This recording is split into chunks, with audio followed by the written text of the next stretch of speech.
I'm a team builder and I love supporting people to reach their full potential. I've got over 25 years experience in business as a senior executive in the corporate world and also as a self-employed entrepreneur. And tonight we are looking at how you master the balancing act. So my goal here is to help you to shift your mindset around balance and leave this session with some actionable strategies will make you feel more in control. Now, I will say this has been something that I have been practicing for a long time, and I'm not saying that I'm perfect, and that'll make sense as I go through tonight's session. First thing that I'd like you to do, pushing you from the beginning to start strong in the chat box. What's the first word that you think of when you hear the phrase work-life balance? So give a little type in the chat box for me. And as you're typing away in there, I think that we also, I love that. I think that we also need to have a little bit of a reality check. I always like to get super real on these sessions. When people talk out a work-life balance, I think they talk about it like it's perfect, like there's an equal split between the two, like you've got it in balance somehow. I don't think it really works that way. I mean, you can imagine for a moment trying to hold on to 6 plates that are all spinning at the same time. It's quite exhausting. But what if you only need to keep a couple of plates spinning, the right plates spinning at the right time? I mean, is it even possible? Or is it about something else completely? So I've mentioned this, like the scales, constantly like looking at these scales. I think when people talk about balance, the idea is about having it all at the same time. And I think it's virtually impossible to get those same scales to perfectly balance. And instead of aiming for perfection, which I keep saying really is not possible, it's probably more about aiming for rhythms of focus. That certain areas of your life are going to take more priority different times, and that's okay. In fact, thinking about this, instead of trying to get a set of scales to balance and wearing yourself out, more about a set of seesaws. I think the scales suggest that things should be equal. And if they're not in balance, then you've somehow failed. Whereas a seesaw moves, sometimes works up, sometimes personal life is up. And I guess the key really that I focus on is avoiding any extremes for too long. Let me ask you, if you had to focus more on one area of your life, whether it's work, family, health, fun, personal growth, would it be one thing that's really, really important to you? So what we're going to look at tonight, we're going to look at 3 core areas of balance. First off, we're going to cover shifting your mindset a little bit. And we're going to spend most of our time looking at some practical strategies that are going to really help you. And finally, we'll finish off with a little bit to do with your energy and your well-being. So thinking about that mindset shift, one thing that is really, really critical here is understanding that balance is a choice, it's not a struggle. Okay.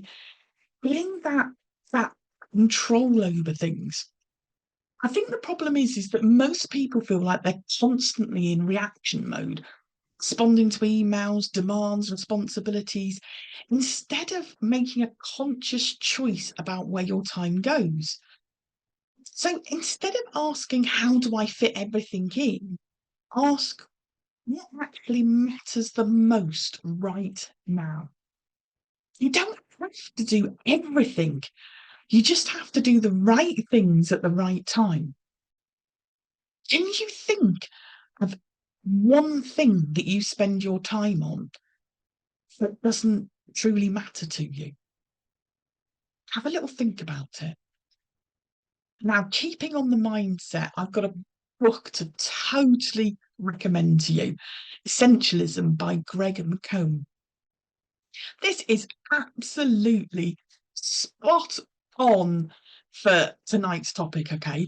Focusing on what truly matters by just getting rid of the things that don't. This book really guides you through having a disciplined and systematic approach for deciding where the highest point of contribution in your world comes from, making the execution of those things as effortless as possible. In other words, what things add the most value here, and how can I make sure that I'm not distracted from doing those things? So, honestly, audiobook is what I listen to of this. If you prefer reading, get the actual book. Absolutely superb. Mindset shift still. Done is better than perfect. Perfectionism is the enemy of balance, all right? You want to focus on progress, not flawless execution of things. We've all been there, tweaking, refining, overthinking, and probably delaying because we want things to be just right. Perfectionism is one of the biggest balance killers because it keeps us stuck, overwhelmed, and probably exhausted. The goal isn't perfectionism, the goal is progress. So, why does perfectionism destroy your balance? It honestly does delay action. You spend hours perfecting details that really don't matter at all. It creates burnout. You push yourself to impossible standards, lead to exhaustion. It does cause avoidance. If something can't be perfect, you avoid even starting it. I know I've been guilty of that. And it makes you miss opportunities. You wait too long and the moment passes. I don't know if you've ever found yourself rewriting an email 5 times instead of just sending it. You want to start exercising, but you research so long the best plan instead of just getting out there and going for a walk.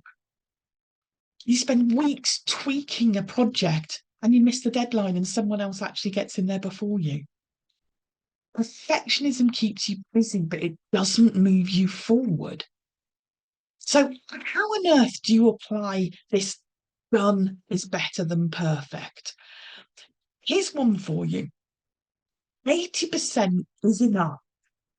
Get it done and improve it later if needed. This is a superb strategy. And it may feel alien at first if you are like little Miss or Mr. Perfection. Honestly, it doesn't make any difference. Just get it done. The other one, which you can have huge fun with, is take messy action.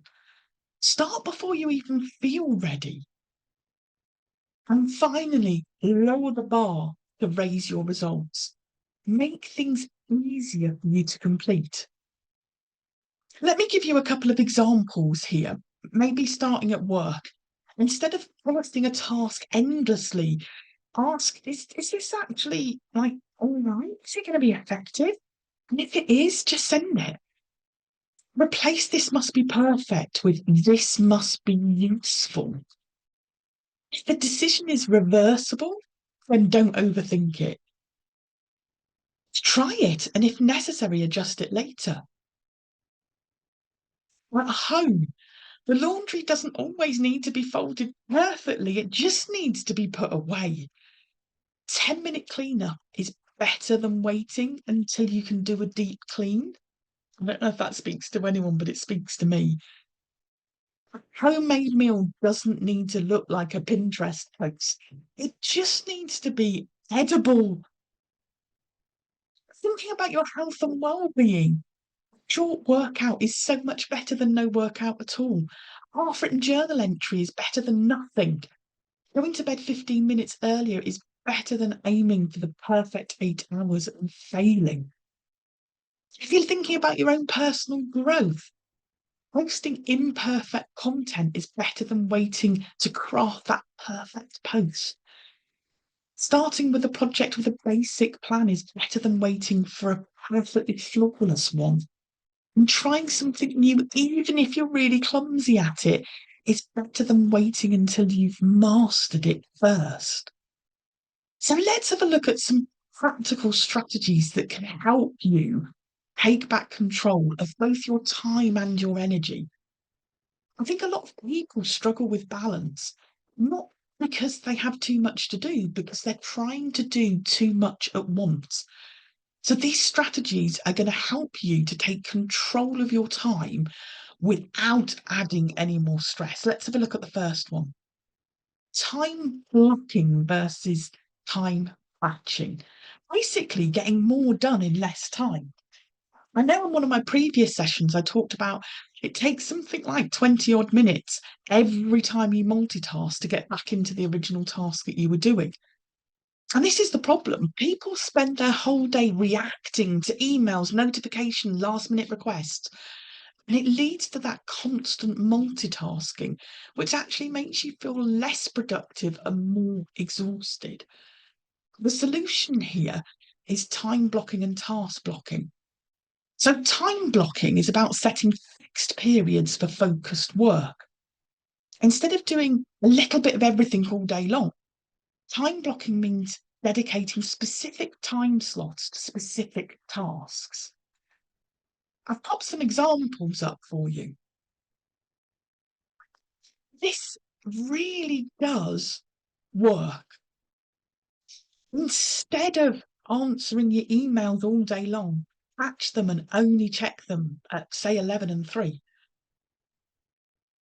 Task batching is putting similar types of tasks together that's going to save you lots of mental energy. Instead of switching between different types of work all the time, group similar tasks together so that your brain stays in one mode. So instead of creating social media content every day, just create a week's worth in one sitting. Instead of doing sales calls randomly, schedule them all on the same day so that you're already there in the right mindset. If you think of a task that you could back together that might free some time up for you, something that you're always hopping in and out of all day. Here's our next one, the 80-20 rule. I'm sure many of you have heard of this. People think that they need to do everything to be successful, but not all tasks give the same result. 80% of your results come from 20% of your efforts. So instead of focusing on the low impact, busy work, focus on the small actions that create the biggest result. We've got some examples here.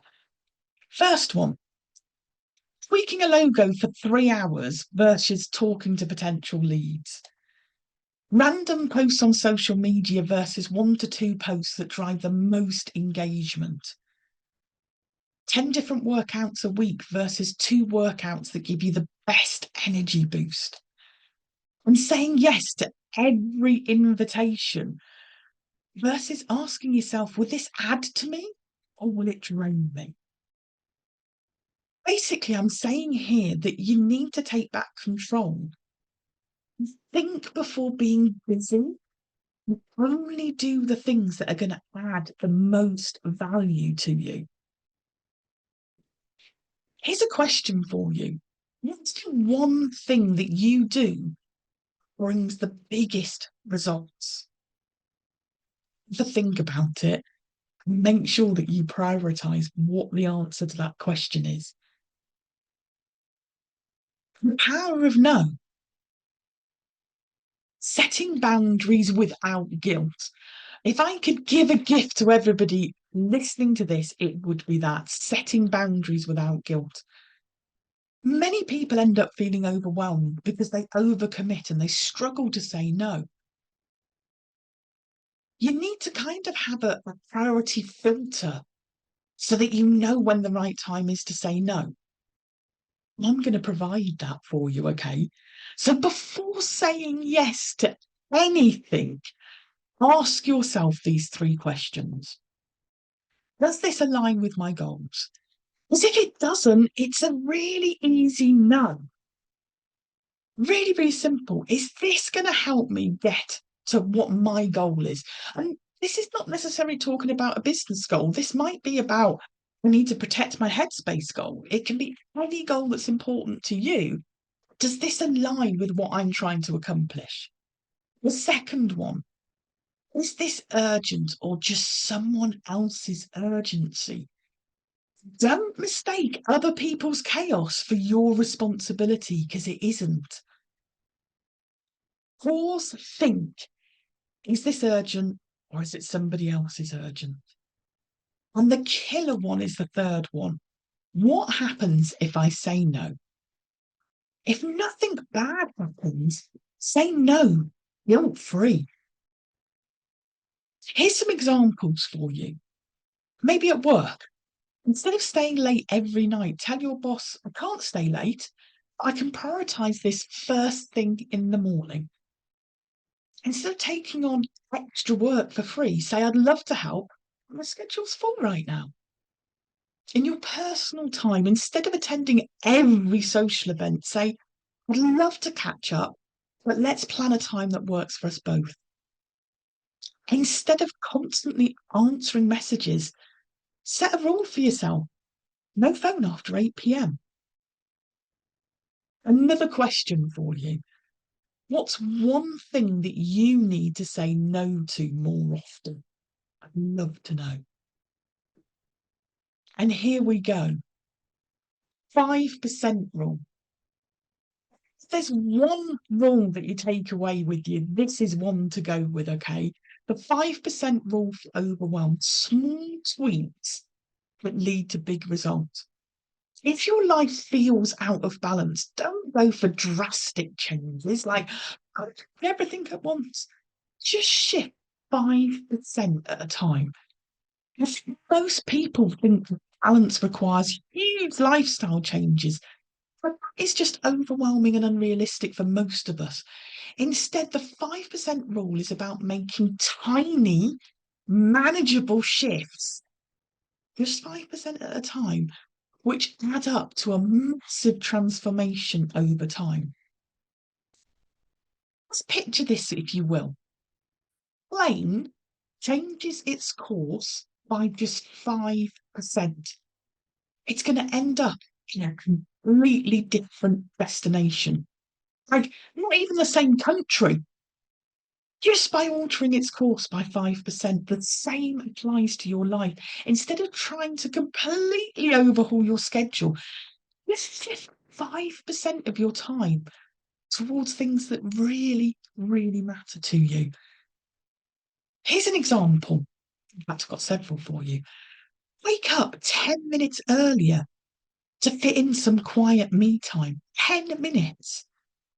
Reduce your social media scrolling by 10 minutes a day. Would you be surprised to know that 10 minutes would give you back 60 hours per year?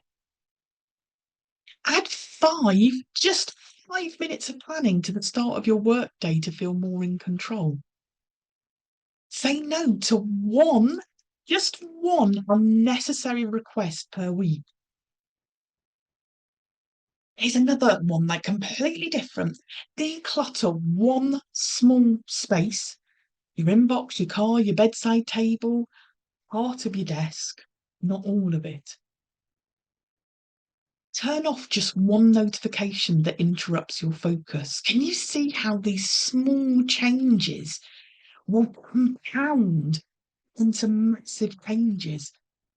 I think my favourite one is that 10 minutes of social media a day will give you 60 hours per year.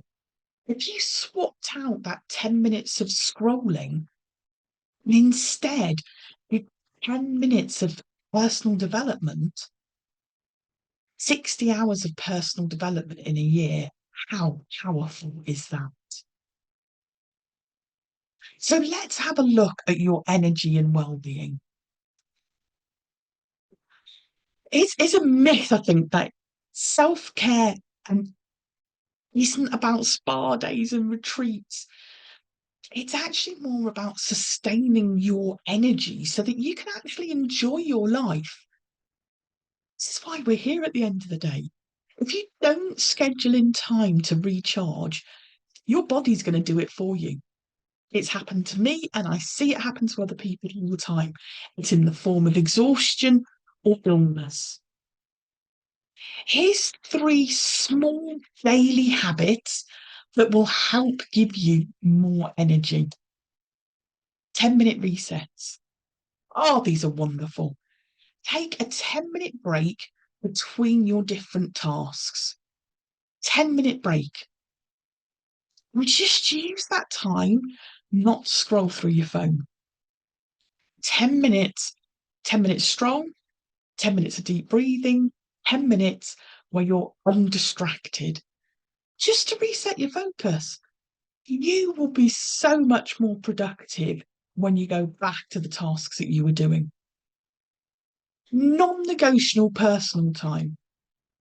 Even if you have 15 minutes a day for yourself, it can change everything. I have an absolutely non-negotiable that I don't start being available to the world before 10 a.m. Non-negotiable. Don't move it. Don't change it. Not for no one. That's my time to make sure that I am absolutely in tip-top shape to take on the world. I can prioritize my time before 10 a.m. however I like. It can be on mindfulness, it can be on cracking on with a personal job, it can be on exercise, it can be on dogs, anything I like. Non-negotiable. Absolutely superb. 2-minute stress release. Every now and again, stop, close your eyes, and take a deep breath and ask, what is it that I actually need to do right now? And I'm going to ask you to take a leap of faith with me, okay? Close your eyes and for 10 seconds, take a deep breath.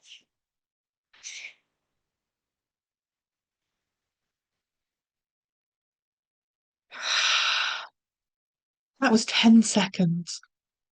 What's one small thing that you can do this week to recharge yourself? I really hope that you found these practical tips useful. I'm going to ask you if you'd be kind enough to drop one small change that you're committed to in the chat. Any of the things I've talked about this evening. I do have a workbook that I've prepared that's completely free for you. You just need to drop me an email at Nichola at Beauty of Success and I will send that over to you. Our next session is going to be titled Goal Setting That Works, okay? Just to recap before we close off, balance isn't about doing everything. It's about focusing on what matters most in that moment. Small shifts make the biggest differences for you. I hope you enjoyed the session and I look forward to seeing you very soon.